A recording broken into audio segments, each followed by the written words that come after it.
Welcome you all in your YouTube channel Champs of Success. I hope आप सबकी preparation अच्छी चल रही है एंड आई विश आप सबको बहुत अच्छे मार्क्स मिले और हम भी इसमें अपना कंट्रीब्यूशन करना चाहते हैं, इसलिए आपके लिए एक रिवीजन वीडियो लेकर आए हैं और हमें पूरी उम्मीद है कि ये वीडियो भी आपको बहुत पसंद आएगी।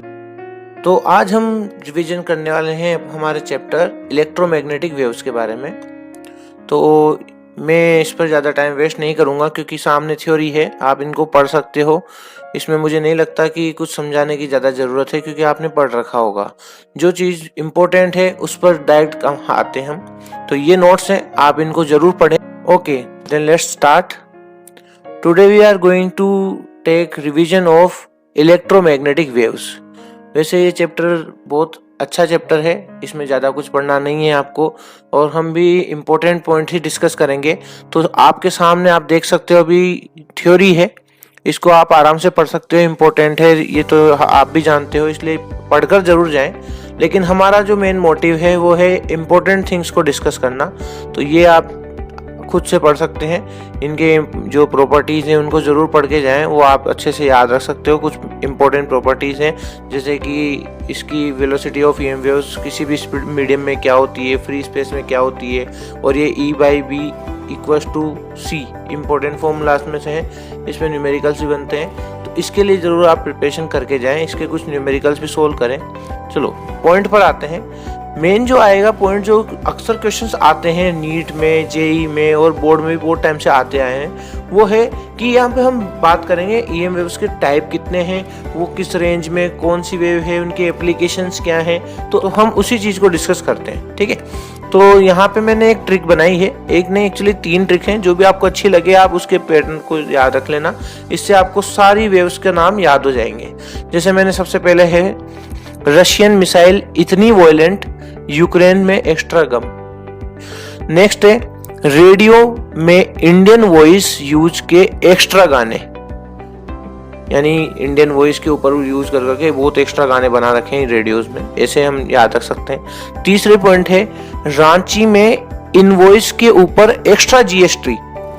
तो ये 3 तरीके हैं, तो आपको जो ज्यादा अच्छा लगे आप वो यूज कर सकते हो, ठीक है। तो यहाँ पे हम सभी तीनों में चीजें कॉमन है, आप उसके अकॉर्डिंग देख सकते हो। जैसे मैं फर्स्ट से स्टार्ट करता हूँ, तो रशियन से स्टार्ट करें तो जैसे आर है, आर से आपको याद रखना है रेडियो वेव्स, एम से याद रखना है माइक्रोवेव्स, आई का मतलब है इंफ्रारेड वेव्स, वी का मतलब है विजिबल लाइट, यू का मतलब अल्ट्रावायलेट रेज, एक्स का मतलब एक्स रेज और जी का मतलब गामा रेज। आप इसको इसी पैटर्न में याद रखेंगे, इस बात का जरूर ध्यान रखें। मेक श्योर कि आप ये पैटर्न एग्जैक्टली फॉलो करें क्योंकि इस पैटर्न से ही बहुत सी चीजें रिलेट होने वाली है। ओके, तो अब हम नए ट्रिक का यूज करेंगे जिससे हम इसकी वेवलेंथ के बारे में आइडिया लगा सकें। तो इसको स्टार्ट करने के लिए सबसे पहले हम लेते हैं विजिबल रेज, ठीक है। सबसे पहले हम स्टार्टिंग करेंगे विजिबल रेज के साथ। विजिबल का आपको पैटर्न पता होना चाहिए, आपको ये पैटर्न सबने पढ़ा होगा, विबग्योर बहुत पहले से सब जानते होंगे। तो इस पैटर्न को याद रखना है आपको। विबग्योर में और किसी से मतलब नहीं है, अपने को सिर्फ याद रखना है वी का मतलब क्या होता है वॉयलेट रेज, और आर से याद रखना है रेड, ठीक है। तो मेन जो इंपॉर्टेंट थी वो ये बातें थी और आपको यहाँ तक तो इंपॉर्टेंट याद रखना ही है। अब यहाँ से स्टार्ट होता है, तो आपको ये बात बता दूं, आर का मतलब रेड, इसका मतलब होता है लाल। तो एक ट्रिक याद रखना, लाल, लॉन्ग, लैम्डा, यानी जो वेवलेंथ होती है रेड कलर की सबसे ज्यादा होती है, तो सबसे कम वॉयलेट की होती है। तो इसका मतलब यहाँ पे जो वेवलेंथ बढ़ती है वो इस डायरेक्शन में बढ़ती है, तो लैम्डा इंक्रीजेस, इस पैटर्न में लैम्डा इंक्रीज होता है, ठीक है। अब नेक्स्ट आपको याद रखना है रेड से ऊपर जिसकी वेवलेंथ होती है उसको हम कहते हैं इंफ्रारेड। क्या बोलते हैं उसको? इंफ्रारेड वेव्स, ठीक है। और वॉयलेट से नीचे जिसकी वेवलेंथ होती है उसको हम बोलते हैं ultra violet rays, ultra violet rays, ठीक। आई थिंक आपको पैटर्न याद हो गया होगा। तो यहां तक अपने को इंपॉर्टेंट चीजों में है तो याद रखना है। चलो अब हम बात करते हैं वेवलेंथ याद रखना कैसे है, वो भी तो इंपॉर्टेंट ही है, ठीक है। तो उसकी बात करते हैं। यहाँ पे आपको याद रखना है कि इसकी वेवलेंथ रेंज जो है वो होती है 4 × 10⁻⁷ मीटर से लेकर इसकी होती है 7 इंटू 10 की पावर माइनस का 7 मीटर, यानी 400 नैनोमीटर से लेकर 700 नैनोमीटर तक। ठीक है, तो ये बात ध्यान रखना। आपको ये भी बता दूं कि लैम्डा इस डायरेक्शन में इंक्रीज करता है, तो इसका मतलब है एफ डिक्रीज करेगा। ये क्यों बोला? क्योंकि अभी हमने बताया था इंपॉर्टेंट पॉइंट में कि सी इक्वल टू क्या होता है, एफ लैम्डा, और ये सी से ट्रेवल करता है, तो इसका मतलब यहाँ पे आप देख पा रहे हो एफ इनवर्सली प्रोपोर्शनल किसके हो गया, लैम्डा के। तो जहां लैम्डा बढ़ रहा होगा वहां फ्रीक्वेंसी कम हो रही होगी। तो आपको अगर लैम्डा की वैल्यू पता चल जाती है तो आप फ्रीक्वेंसी निकाल सकते हो बाय यूजिंग दिस फॉर्मूला। तो मैं इंडिविजुअली याद नहीं कराऊंगा, आप लैम्डा की वैल्यू याद रखो, फ्रीक्वेंसी ऑटोमेटिकली आप याद रख लोगे। ठीक है, चलो अब यहां से खेल शुरू होता है। अब देखो ध्यान से, अल्ट्रावायलेट रेज की जो रेंज आपको याद रखनी है वो क्या है, ये एग्जैक्टली इसको तो सेम टू सेम लिख दो, यानी कि 4 इंटू 10 की पावर माइनस 7 मीटर, ये तो सेम टू सेम आएगा। अब इसमें क्या करना है, ये जो माइनस का 7 है, यहाँ पे जो आपको माइनस का 7 दिख रहा है, उसमें अपने को थोड़े से चेंजेस करने हैं। और वो चेंजेस क्या है कि इस -7 में आपको क्या करना है, इस -7 वाली वैल्यू में माइनस को 2 करके यहाँ पे रख दो, यानी -7 - 2 करोगे तो कितना आ जाएगा, 10 की पावर माइनस का 9। तो इसकी रेंज हो जाएगी 4 इंटू 10 की पावर -7 मीटर से लेकर 10 की पावर -9 मीटर तक। आई होप यहाँ तक आपको समझ में आ गया होगा।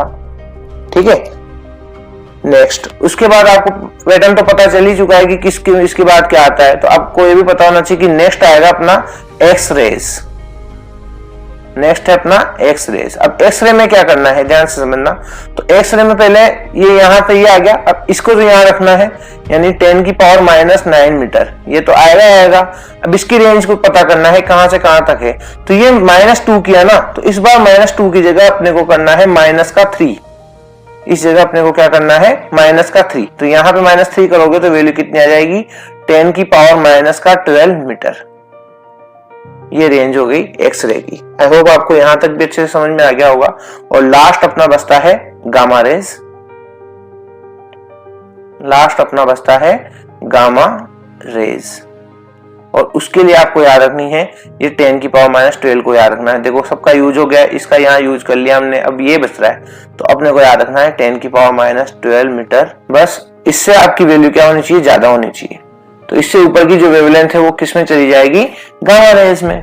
तो आपको ये पैटर्न ध्यान रखना है। तो -2 किया, -3 किया, अब आपको याद रखना है प्लस का 4 यहां करेंगे तो वैल्यू कितनी आएगी, देखो 7 इंटू 10 की पावर -7 मीटर तो रखना ही है, जैसे हमने वहां पे भी लिखा है। ठीक है, तो इसमें प्लस का 4 करोगे तो वैल्यू कितनी आ जाएगी, 10 की पावर -3 मीटर। और आपको पता है ये रेंज किसकी होगी, देखो याद रखो, वाई, मैंने आपको ट्रिक पूरी याद करा रखी है। ये जो वेवलेंथ रेंज है ये किसके लिए होने वाली है, रेड के बाद कौन है, इंफ्रारेड। तो इंफ्रारेड की ये रेंज हो जाएगी। अब इंफ्रारेड के बाद नेक्स्ट कौन आता है, माइक्रोवेव। नेक्स्ट कौन आता है, माइक्रोवेव।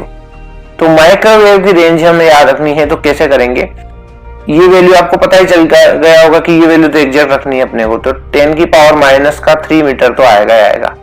अब बस नेक्स्ट क्या करना है, ध्यान से देखना, ये थोड़ा सा हटके है।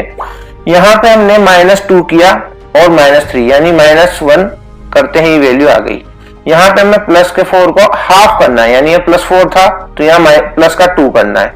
तो प्लस का 2 करोगे तो वैल्यू कितनी आएगी, यहाँ पे हमने जैसे ही -3 था उसमें हमने क्या कर दिया, प्लस का 2 कर दिया, तो वैल्यू कितनी आ जाएगी, 10 की पावर -1 मीटर। ये थोड़ा सा याद रखना पड़ेगा बच्चों, बाकी तो सब सही है। ठीक है, तो 10 की पावर -3 मीटर से लेकर 10 की पावर -1 मीटर तक इसकी वेवलेंथ रेंज होगी। और लास्ट बचता है अपने पास कौन, रेडियो वेव्स। और आपको पता ही अब तो ये लेना ही है अपने को। तो 10 की पावर -1 मीटर, और उससे जो छोटी चलती जाएगी वैल्यू इस तरह से। ठीक है ना, तो यहाँ पे वेवलेंथ की रेंज 10 की पावर -12 से छोटी हो गई, और यहाँ पे वेवलेंथ की रेंज 10 की पावर -1 से बड़ी हो गई। ठीक है, तो इस तरह से याद रखना है अपने को। तो यहाँ पे हम कह सकते हैं कि लेमडा की वैल्यू 10 की पावर -1 मीटर से बड़ी होनी चाहिए, और यहाँ पे हमें कहना पड़ेगा कि लेमडा की वैल्यू 10 की पावर -12 मीटर से छोटी होनी चाहिए। तो इस तरह से आप कोई भी क्वेश्चन कर सकते हो कि किस रेंज में कौन सी वैल्यू आ रही है, सब वैल्यूज। तो जो भी क्वेश्चन हो उल्टे सीधे कैसे भी आ सकते हैं। या तो आपसे पूछा जा सकता है कि अल्ट्रावायलेट जो रेज है उसकी वेवलेंथ रेंज कितनी होगी, या फिर उल्टा पूछा जा सकता है कि सपोज करो 10 की पावर -11 मीटर कोई वेवलेंथ है तो वो किस EM वेव्स के अंडर में आती है। इस तरह से क्वेश्चन बन सकते हैं। नेक्स्ट इंपॉर्टेंट है कि हम एप्लीकेशंस को कैसे याद रखते हैं। तो हमने यहाँ एप्लीकेशंस के लिए भी किया हुआ है। तो जैसे रेडियो वेव्स है, तो रेडियो में जाए रखना रेडियो, तो ऑब्वियसली नाम ही याद आ रहा है रेडियो, बस। तो रेडियो वेव्स किसमें यूज होगी? रेडियो में। माइक्रोवेव किसमें यूज होगी? माइक्रोवेव में। तो कम से भी कम अगर आपसे क्वेश्चन पूछा जाता है कि एप्लीकेशन लिखो, तो आप एक पॉइंट तो लिख ही सकते हो, माइक्रोवेव ओवन का माइक्रो, सिंपल। तो इसमें एक पॉइंट और इंपॉर्टेंट है, रडार। हालांकि इस पे क्वेश्चन आ चुका है तो मुझे लगता नहीं है कि इसके कोई चांसेस हैं, फिर भी आप याद रखना कि रडार के लिए भी हम माइक्रोवेव का यूज करते हैं। नेक्स्ट है अपने लिए इंफ्रारेड। तो देखो इंफ्रा, तो इन फ्राइंग, सिंपल। फ्राइंग का मतलब कुकिंग में, हीटिंग में, ड्राइंग में, इन फ्राइंग एंड ड्राइंग, ऐसे याद रख लेना। तो इंफ्रारेड से। और देखो रेड, पता है कोई भी चीज हम गर्म करते हैं तो कैसे हो जाती है? लाल हो जाती है ना, इसका मतलब हीट है। गुस्सा आना, ये सब चीजें किसको इंडिकेट करती है? हीट को, हीटिंग एनवायरनमेंट को। आई थिंक आपको याद हो जाए। नेक्स्ट है टीवी, और जो मेडिकल रीजन है उसमें भी कर सकते हो, टीवी रिमोट में इसका यूज होता है। ये काफी अच्छे एग्जांपल्स हैं जिसको आप याद रख सकते हो। नेक्स्ट है विजिबल लाइट, इससे याद रखना है मेक वर्ल्ड विजिबल। ऑब्वियसली इससे ज्यादा इजी तो कोई चीज याद रख भी नहीं सकते आप। नेक्स्ट है अपना यूवी रेज। तो देखो यूवी रेज का सबसे ज्यादा कॉमन हम जो सुनते हैं वो प्योरिफिकेशन का होता है। आरओ में, इनमें जो ह्यूमन को डिजीजेस होती है उसको बैक्टीरिया किलिंग में इसका यूज किया जाता है। तो हम ये भी बोल सकते हैं मेडिकल रीजन, सिंपल। तो देखो मेडिकल कुछ भी नहीं होता, आप एप्लीकेशन में लिख के आ सकते हो मेडिकल मेडिकल मेडिकल, इस तरह से आप हाईलाइट कर सकते हो इनको, ठीक है। नेक्स्ट है एक्स रेज। तो ध्यान रखना X rays, examine, simple. Examine cracks, fracture body में जो हो जाते हैं, मेडिकल पर्पस बोल सकते हो शॉर्ट में। नेक्स्ट है गामा रेज, अर्थात गम का इलाज। गम मतलब कहां जहां से प्रॉब्लम हो सकती है। मेजर जो गम होते हैं वो कौन कौन से हैं? जैसे कैंसर हो गया, ट्यूमर हो गया, मतलब बहुत क्रिटिकल कंडीशन वाली बीमारियां, ठीक है। तो मेडिकल रीजन आप इसका भी लिख सकते हो, ठीक है। इसके थ्रू आप कुछ वही है, सेम चीज है जो मैंने बताई है, एग्जैक्टली वही है। आप उसके अकॉर्डिंग याद रखो तो बेटर है, अदरवाइज आपकी मर्जी।